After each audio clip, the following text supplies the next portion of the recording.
Your sons are in the 20s now. They've gone to primary school. We've nurtured them all through primary and secondary school. Then university, some of them are done with university. They started working.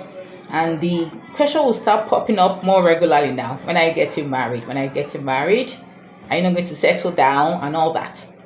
It's something that every parent would have to face one day. It's something that comes with a lot of emotions. But here are 10 things I believe that as an educator, as a parent, we should actually ensure that our children, our sons especially, understand before they actually move on to that stage in their lives. Top on the list is finance. Finance matters. Money matters. Owó ni kókó. The first thing a man is going to consider before he actually decides that he wants to marry, is he financially capable of doing that? If he's not, what do you also say? Fast. Finance matters. No matter what a woman makes, no matter the amount of money she has, the sole responsibility of the family is on the man. She may decide to help, she may decide to be supportive, but the man has to take the sole responsibility. You shouldn't think that you're going to share your responsibility with anybody. So finance matters. So what are you doing to ensure that you're actually capable to carry this financial responsibility? Is something that we should actually discuss with our children. And as we nurture our sons, we should try to guide them into those things, make them entrepreneurs. We should not just focus on our children getting the certificate and having some degrees and all that. We should actually let them become entrepreneurs. Let them decide on the business that they're going to do, what they're going to build, what they're going to expand on as parents. Secondly, we have to teach our sons that marriage is a school of patience, an institution where patience is very, very key. The way you relate with your sisters, the way you relate with your mom, the way you relate with your other brothers is going to be totally different, because you're going to be coming with another person's child, a totally different background. So it's going to be lots of patience, lots of it. So if your son is one that is not patient enough, you have to start building on that. It is something that is very, very vital. Number 3, religion is key. There are still some sons, 20 years plus, their mothers are still waking them up for Salah, and that son wants to get married. It's very funny. Well, maybe his wife will wake him up for Salah. But please, as the head of the house, your religion is very, very key. It shapes a lot of things. So many things. So for our sons, let us ensure that we are not playing with this particular aspect of their life. You mustn't be quiet about it. The deen is key. It's very, very important. We also need to discuss with them in number 4 about children and parenting. Children and parenting. Yes, mothers love when their children give birth. They want to do this, they want to do that. They want to raise their grandchildren the way they raise their kids.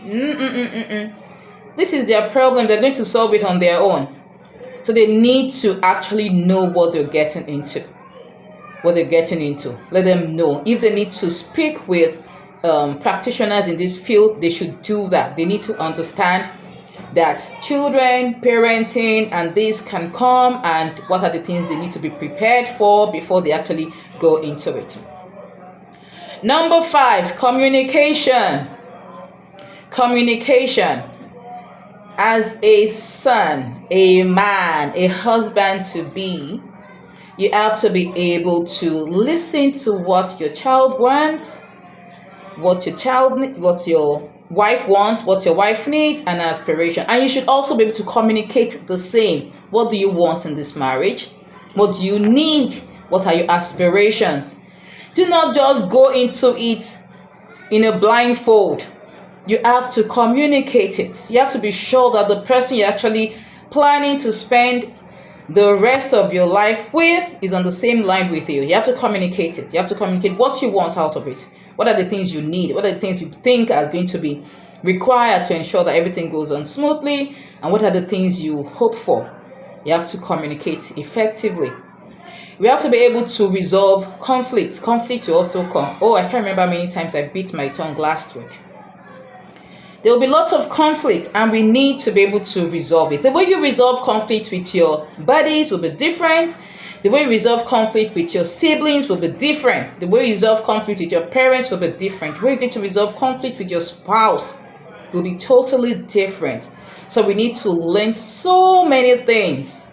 I wish we could have a school whereby we can actually have our sons and take them through this, speaking with people with experience and lots of things.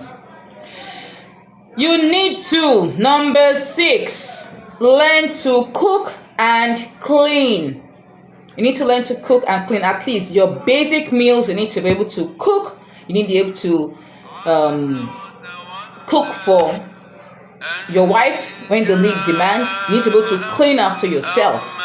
You need to be able to do that. It's very, very important. It's very, very important. Very, very important.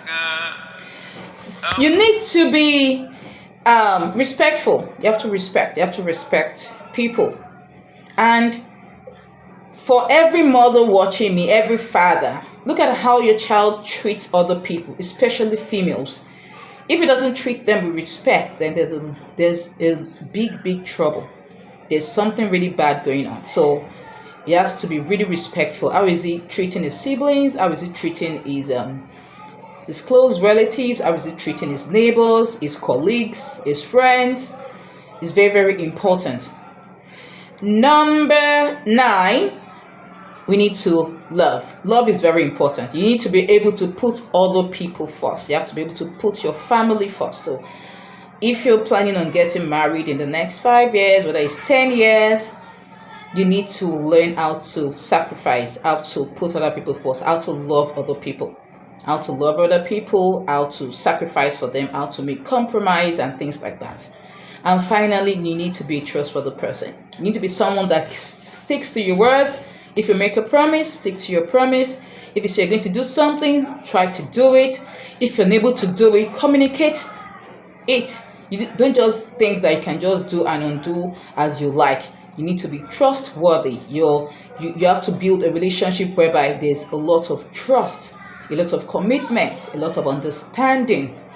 So as we have been able to nurture our children through, and they're moving on to the next stage of their lives, I pray Allah makes it easy for us.